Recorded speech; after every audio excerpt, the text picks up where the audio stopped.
City India news channel हक की आवाज। Paradise function palace, paradise function palace महबूब नगर। विकला पर तशद्दुद करने वाले पुलिस के खिलाफ मुकदमा दर्ज किया जाए। प्रोटेक्शन ऑफ लॉयर्स एक्ट नाफिज किया जाए। जनगामा इंस्पेक्टर ऑफ पुलिस की जानिब से विकला अमृता राव और कविता पर हुए हमले के खिलाफ चारशंबे के रोज़ महबूब नगर डिस्ट्रिक्ट बार एसोसिएशन के ज़ेर एहतमाम ड्यूटी बाइकाट करते हुए मुस्तकर के तेलंगाना चौराहे पर एहतजाजी धरना दिया और नारेबाजी की। विकला एसोसिएशन के ज़िला सदर सुदर्शन रेड्डी ने कहा कि आवाम से अच्छे ताल्लुकात रखने वाले विकला के साथ पुलिस का रवैया इंतहाई घिनौना है। उन्होंने कहा कि ऐसा वाक़या दोबारा न होने और विकला को तहफ़्फ़ुज़ पहुँचाने के लिए विकला तहफ़्फ़ुज़ एक्ट का मुतालबा किया। मज़ीद कहा कि रियासत में विकला पर पुलिस के हमले इंतहाई अफसोसनाक है। जो विकला अपनी ड्यूटी सर अंजाम दे रहे हैं उनकी कदर की जानी चाहिए। पुलिस अपने ज़ाब्ते अखलाक को फरामोश करके अपनी ज़ाती गुंडागर्दी का मुजाहरा कर रहे हैं। उन्होंने इस मामले के ज़िम्मेदार पुलिस एहलकारों को फौरी तौर पर मुअत्तल करने का मुतालबा किया और कहा कि हमला करने वाले पुलिस एहलकारों के खिलाफ मुकदमा दर्ज किया जाए। इस प्रोग्राम में बार एसोसिएशन के general secretary Ramnath Goud, Maqsood bin Ahmed, Zakir, advocate Uma Maheshwari, Gopal, Venkatram Sharma, executive मेंबरान Mallikarjun, Shiv Kumar, Vinod, media cell incharge Krishna और दीगर मौजूद थे।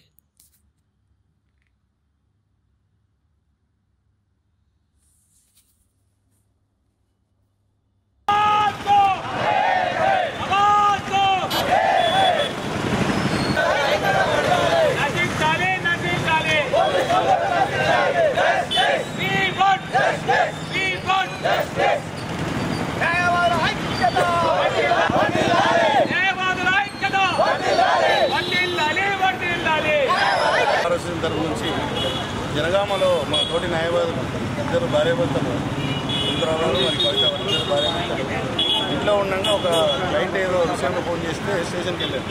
క్లయింట్ నిర్వర్తించి ఎక్కడ జరిగింది క్లయింట్ కూడా కంప్లైంట్ నా కంప్లైంట్ ఇచ్చిన దానిపైన చర్య తీసుకోవట్లేదని చెప్పి అడిగితే వీటి మీద కూడా తెలియదు. ఏమైంది సిఐ గారు అంటే దానిపైన సేపు ఆగిన తర్వాత మన శాంపులోకి వెళ్ళి మళ్ళీ బయటకు వచ్చి బయటకు వచ్చేసింది. బయటికి వెళ్తుంటే ఎంబడి వచ్చి సిఐ గారు, ఎస్ఐ, మిగతా కానిస్టేబుల్తో పాటు వచ్చి వారిద్దరిని భార్యాభర్తను తీసుకెళ్లి లోపలికి వెళ్ళి పిడిగుద్దులు గుద్ది వాళ్ళకి గాయపరచడం జరిగింది. దానిపైన చర్య తీసుకోవాలని చెప్పేసి వాళ్ళ ఎస్పీ గారి దగ్గర కూడా కంప్లైంట్ ఇస్తే వాళ్ళు ఏం చర్య తీసుకోలేదు వాళ్ళు.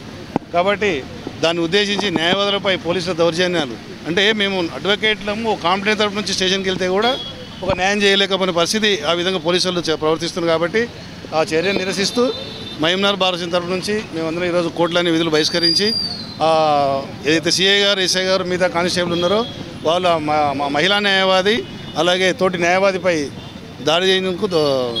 దాడి చేసిన సందర్భంగా వాళ్ళపై చర్య తీసుకొని వాళ్ళపై చట్టరీత్యా కేసు పెట్టి వాళ్ళని శిక్షించాలని కోరుతున్నాము. అట్లే ఇన్నాళ్ళు కూడా మేము అడ్వకేట్ ప్రొటెక్షన్ గురించి మొన్న కూడా పార్లమెంటు సమావేశాలకు కూడా వీళ్ళు పంపించడం జరిగింది. ఇక్కడ వచ్చిన మన ఎంపీలకు కాంగ్రెస్ పార్టీ ఎంపీలకు విన్నవించడం జరిగింది. దాని చర్య తీసుకోవడం నెక్స్ట్ వచ్చే పార్లమెంట్లో న్యాయవాదుల ప్రొటెక్షన్ యాక్ట్ పెడతారని ఆశిస్తున్నాం. అలాగే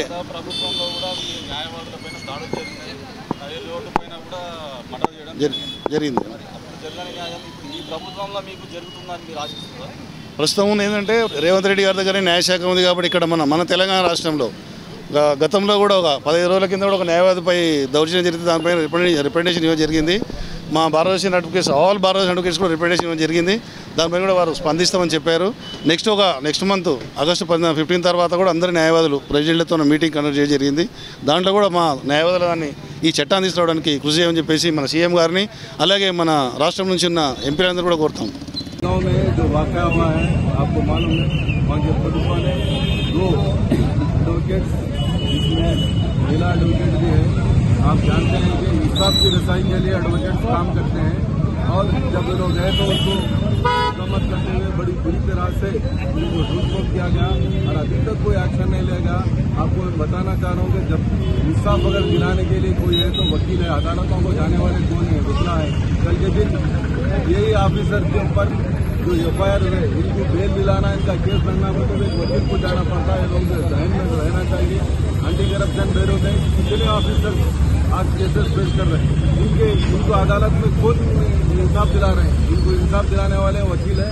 वहीं रियासती हुकूमत और सेंट्रल हुकूमत से ख्वाहिश करता हूँ, ये डिमांड करता हूँ कि फौरी इन लोगों को सस्पेंड करते हुए ये सबक सिखाया कि आइंदा कभी पुलिस वाले एडवोकेट के ऊपर किसी किस्म की कोई नाइंसाफी का काम न करें। और साथ ही साथ जब तक हमें इंसाफ नहीं मिला, जैसे कि कल से हम बाइकाट कर रहे हैं, आज भी बाइकाट है, कल भी बाइकाट करेंगे।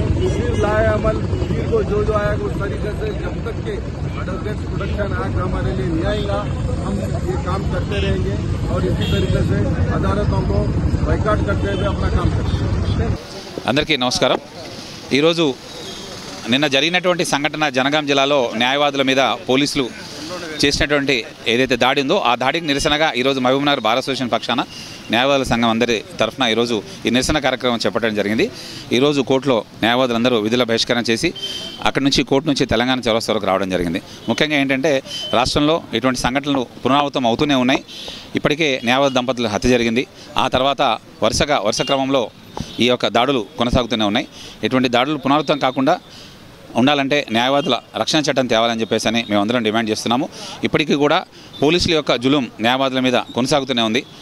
ఈ యొక్క పరంపర కొనసాగకుండా ఉండాలంటే న్యాయవాదుల ఐక్యతతోనే ఇదంతా సాధ్యమవుతుంది। అలాగే రక్షణ చట్టం కూడా తీసుకురావాలని చెప్పి డిమాండ్ చేస్తూ అందరికీ నమస్కారం। మేడం, మేము కోరుకునేది కేసు నమోదు చేసినాం అనుకోండి, చట్టం మేము మా కోర్టుకు వాళ్ళు వస్తారనుకోండి, నేను మామూలు లాంగ్వేజ్ మాట్లాడుతున్నా, మేము వాళ్ళకి రెస్పెక్ట్ ఇస్తాం। మేము కూర్చున్న కుర్చీలు వేసి వాళ్ళని కూర్చోబెడతాం కోర్టులో, అంత రెస్పెక్ట్ ఇస్తాం వాళ్ళు వేసుకునే డ్రెస్కు, వాళ్ళ పోలీస్ డిపార్ట్మెంట్కు। కానీ వాళ్ళు మాత్రం మేము ఏదైనా చిన్న కేసు కూడా పోలీస్ స్టేషన్కి వెళ్తే అక్కడ మాకు కూర్చోని కాదు, గంటలు బయట నిలబెట్టేస్తారు। ప్రతిసారి ఇలాగే జరుగుతుంది। న్యాయవాదులకైతే వాళ్ళు ఎప్పుడు ప్రతిసారి రెస్పెక్ట్ ఇయ్యరు, ప్రతిసారి ఇదే విధంగా మా మీద దౌర్జన్యం జరుపుతున్నారు। 3 నెలలు సస్పెండ్ అని కాదు, వాళ్ళను పూర్తిగా సస్పెండ్ చేయాలని మా యొక్క కోరిక।